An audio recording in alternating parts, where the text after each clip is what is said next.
USFL fans. We're doing Tell Me About It today a little bit differently. Instead of having the little videos, we're just kind of both. We're gonna wing it.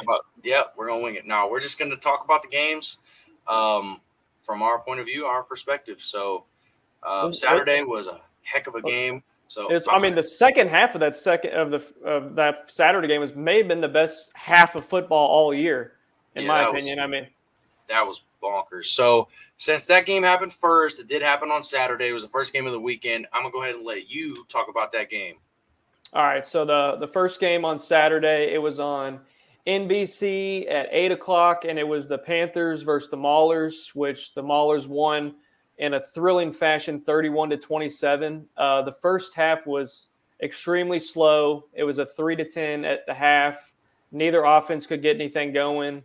The Panthers had 3 turnovers in the first half. First one was a fumbled snap between Reggie Corbin and E.J. Perry.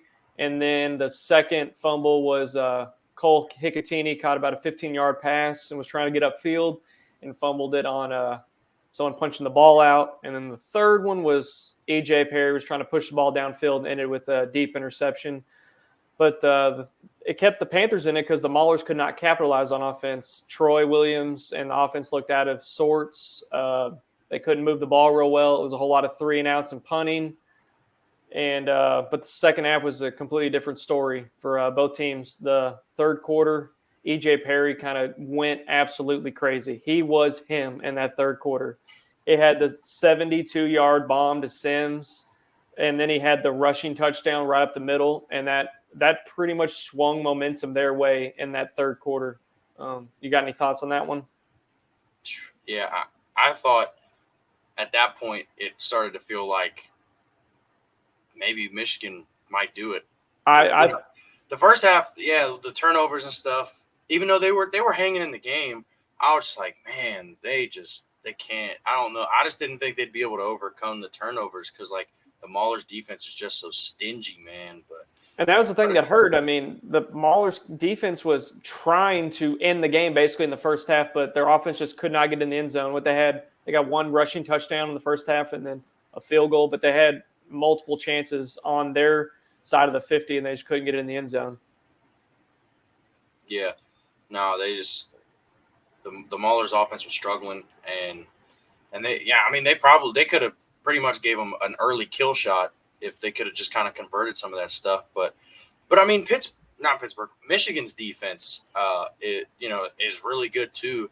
And sometimes I think we Frank Gendo was all over the place. Yeah, he was. And I think sometimes we kind of forget how good Michigan is defensively because there's points in the season where their offense does super good and then their offense does super bad. So I feel like we kind of always hone in on their offense just because of how inconsistent it is. We're like, oh, what offense are we going to get from Michigan? Are we going to get them scoring a lot of points? Are we going to get them throwing a lot of picks? And then I thought E.J. Perry is kind of a wild card this past game because last week he looked rusty. He looked like someone that hadn't played in a game in quite a while. And I think the first half was just him kind of filling himself out again because he wasn't completing a whole lot of balls, and then he wasn't running as much. But then that third quarter, I mean, he went off in that third quarter. Looked like a completely different quarterback in the second half. Yeah, and I felt like Michigan would either win because of E.J. Perry being – I'm trying to remember how I said this. I said that Michigan would either win because E.J. Perry was so new or lose because E.J. Perry was so new. And it honestly didn't really play out that way because they lost, but he played pretty darn well. I thought they would either win and, like, E.J. Perry would have a really good game just because, like, he was so fresh, like they didn't really know what to expect, or they would smother him because of how new he was. But he honestly played a pretty darn good game, and they still lost. So I kind of ended up being wrong on that one. I'll eat the crow. It kind of led into, like I said, the third quarter. E.J. Perry had the 2 touchdowns, which led into the fourth quarter, which was just back and forth, both teams scoring. Troy finally started moving the ball. He got Bailey Gaither had a rushing TD to begin the fourth quarter. And then Troy had a long drive to end regulation that ended with a TD pass to Ishmael Hyman. And whenever he threw that pass to Ishmael Hyman, I thought the game was over. I mean, there was like 39 seconds left. I was like, all right, EJ was really hot in the third quarter. The fourth quarter, the Maulers defense kind of figured him out a little bit. It wasn't making his crazy plays like he did in that third quarter. But then he got that ball back with 39 seconds left, completed like four straight passes, getting him out of bounds, and then they kicked it was like a 47-yard field goal with 0 seconds on the clock to force the first overtime of the USFL season. Yeah, and that's one of the fun things about this league, especially with the way the kickoffs work. There's usually a solid return. I feel like most of the time you're getting the ball at like the 40-yard line. I mean, on the kickoffs. You get solid returns, and that gives you an opportunity to go down the field and get a field goal with 30 seconds left or 40 seconds left. And I think they had 2 timeouts, so they were kind of able to do that because they had preserved their timeouts. You'd see that was 2 on their first time. I was about to say, did you see on that first timeout when EJ Perry was yelling at the offensive coordinator Marty because Marty wasn't getting it in on time? Yeah, at that point I was like, ooh, that might be it. But no, they found a way, man. Which led into the first overtime of the season, which that kind of it's a cool format. The whole fumble on the Panthers' first possession, whenever they fumbled it in the end zone, but they recovered it by Trey Quinn, but they took it back because the overtime rule says you can't recover a fumble in the end zone. I thought that was a little shady. I did not know that was a rule that they implemented for only the overtime. But, I mean, the first drive that the Maulers got, Troy completed a ball right away. Was that what it was? He completed he did that kind of weird. It wasn't a shovel pass, but it looked like one of those Kansas City Chiefs type shovel passes where everybody flows and then that guy just kind of hides beneath it. Yeah, because it was like the first one to 4 points, right? Or the first team to be up by 4. 2 out of 3. If you go up by 4, you're probably if you go up by 4, I think it's over. Because Maulers got the first success, then the Panthers had the weird fumble. If you go up by 4 and the other team's already had 2 possessions, it's automatically over. Because the Maulers' second attempt was when Troy ran it in, which put them up, I guess 2-0 in the round of 3, and then on the Panthers' second attempt, it was a make or break it, and EJ Perry's pass got stuffed at the line, which pretty much ended it. I mean, it ended the game right there, but it was a hell of a game. Yeah.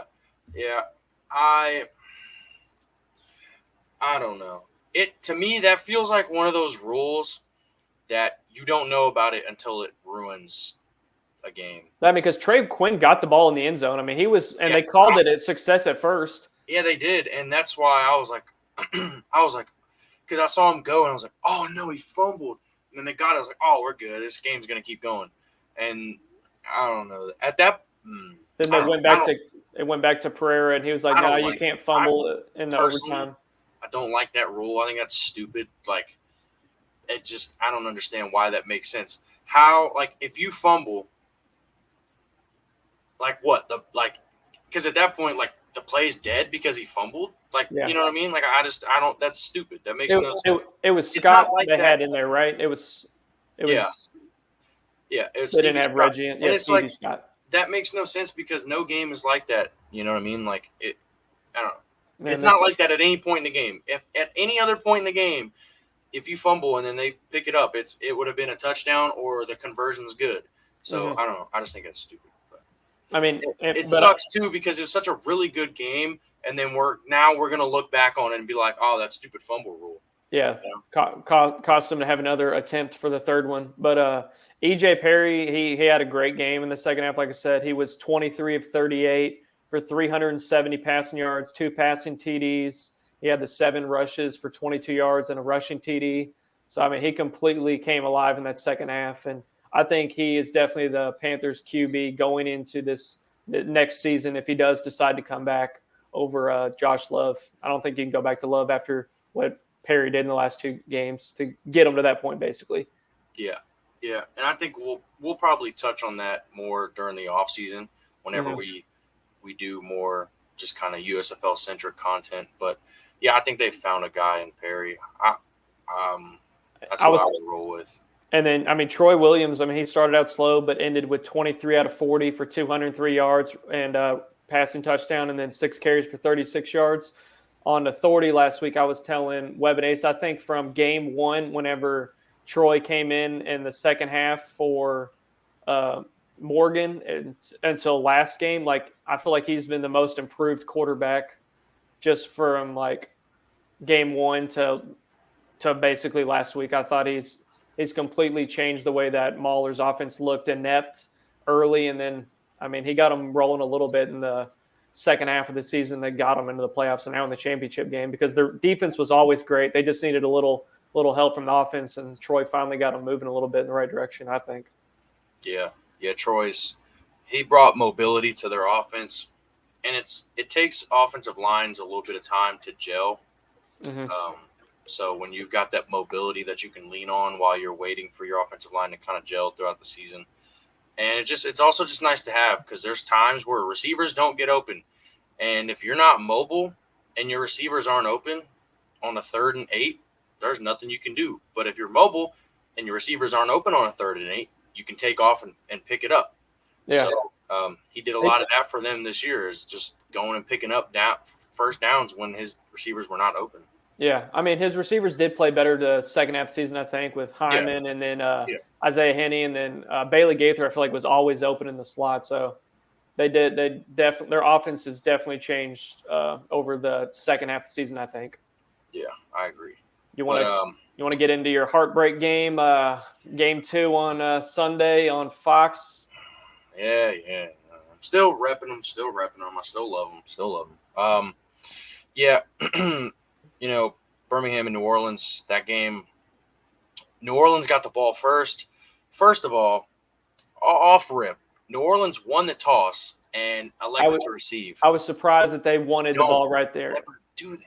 But anyway, I feel like always defer to the second half because you can try to get a quick score at the end of half and then you get the ball back, which is exactly what the Stallions did. Yeah. Scored right at the end of the second half. And then I'll run through it before I really touch on that one, but that was just something that bothered me. But anyways, Breakers got the ball first, and, they were starting to move. They were moving the ball down the field. They picked up a couple first downs, and Anderson fell on a route, and the Stallions picked it off, and, they were able to go score that field goal. Breakers answered with a touchdown, and, at that point, I felt like they were settling in a little bit, but Birmingham just kind of went on a tear. They scored a touchdown, later in the first quarter. So at the end of the first, it was 9-7. It was pretty close. Yeah, because they missed an extra point. Yeah, but in the second quarter, Birmingham scored 17 points, 17 unanswered points, and then in the third quarter, they scored 14 unanswered points. In the fourth quarter, New Orleans kind of put up a couple touchdowns, but at that point, it was kind of garbage time at that point. It didn't really mean much. Magoo Stallions was playing like a soft coverage. Yeah, Magoo kind of just did his thing, man. He had his best game of the season. I mean, I don't know. I was one of the better spring quarterback performances we've ever seen. I mean, he wants to do it against my team, but 21 of 31, 310 yards, 4 passing touchdowns, another 84 yards on the ground with another rushing touchdown. It was crazy. I mean, they said NFL scouts were at that game, and obviously I'm assuming a lot of them were there to watch Alex, so he put on a show, and he didn't even play like the last 9 minutes of the fourth quarter, so he could have had a little bit more elevated stats if they wanted to keep him in, but no risk keeping him out there. They want him to get hurt for a championship. No, and they did their thing, and even McLeod, he had 273, 2 touchdowns, 2 picks. I will say, I think the second interception, was an overthrow. And even though it hit the receiver's hands, it was still a high ball. I think that one was on him. The first interception that he had thrown, the receiver fell. That one really wasn't on him as much, but it still wasn't. It wasn't his worst game, really, but it also wasn't his best game. And I think they just they didn't have the momentum. Defense could not get a stop, and it just kept piling on him. There's a bug trying to get a feature in the video for whatever reason. Wes Hills wasn't very active in the game too. He only had 7 carries for I think 30 yards. Yeah, there was a point in the game where he came out of the game for a little while, and I'm not entirely sure what happened with that. He may have gotten injured. I didn't even notice it for a minute there. I was just kind of watching the game. I was just so zoned in, like I wasn't thinking about it. But yeah, there was a point in the game where Wes Hills came out and didn't come back in, and then I kind of realized, Anthony Jones kept getting carries, and I was like, where's Wes Hills? But yeah, I didn't hear him talk about it on the broadcast if he got hurt or not. But as soon as they went down in that second quarter, it was pretty much going to be a pass heavy offense from after the second. So I don't know if clear 7 carries. So yeah, and I just think, McLeod was off a little bit, but I also think part of it, Birmingham sent heavy pressure, and McLeod, he's a little bit mobile, like every now and then pick up a random third down, but he's not mobile enough to be like Alex Magoo, kind of running around and making stuff happen downfield, or just like kind of some of the other quarterbacks that we have in this league. McLeod doesn't have that type of mobility, and I think that kind of hurt them in that game. And I think one of the biggest momentum plays in the game that kind of swung, like kept the momentum on the Stallions, it was in the second quarter, the 3rd and 12, like whenever the Stallions were backed up in their end zone and Magoo was just running around to the right side of the end zone and then threw that like 15-yard pass to Deion Kane right on the right sideline that he caught. If they stopped them right there, that means the Stallions would have been punting from their end zone because they ended up scoring a touchdown to Jace, I think, right on that drive because Sternberger had 3 catches for 62 yards, and that was all in the first half.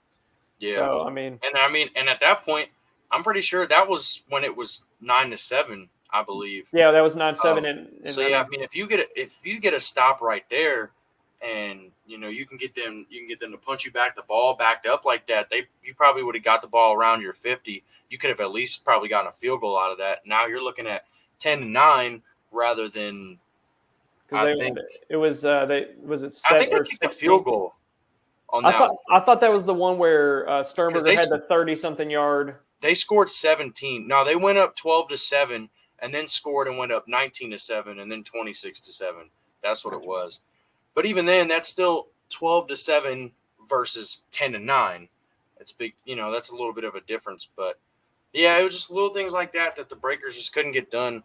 And I just think Magoo just played out of his mind. I mean, they kept showing the defensive coordinator just like up there shaking his head whenever Magoo's running all the way around the back of the Breakers, they did a lot of different things. They ran zone, they ran man, they blitzed, they stayed back, they tried everything, and he just was just not having it.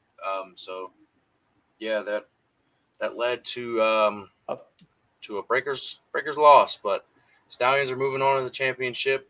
Pittsburgh and Beham in the championship. Who would have thought? Who would have called that game at the beginning of the year? Not a lot of people. I didn't think the North was going to be that bad. I thought Philly would be better. I thought Jersey would be solid. I thought Michigan would. I actually picked Michigan to make the playoffs. I think I picked Philly and Michigan to make the playoffs, which I was, I guess, half right. And I'm pretty sure I picked New Orleans and Memphis to make it. So I was 50% on my picks, I guess. But yeah, because the final score that Breakers Stallions get was 47-22. So they put up 47 points on the Breakers defense, but it kind of looked like the Breakers defense was kind of giving up towards the end of the third quarter. Honestly, yeah, defense couldn't get a stop. Offense couldn't put up points. It was just a bad game. But yeah, the good thing is you should have a fun championship weekend. Number one defense versus number one offense. Yep, and with that, also, we have something fun coming up for you guys this weekend. The USFL Network it'll be me, Ace, Webb, and Zander getting an in-person video. We're all gonna be at the game, all in person in Canton, giving game predictions.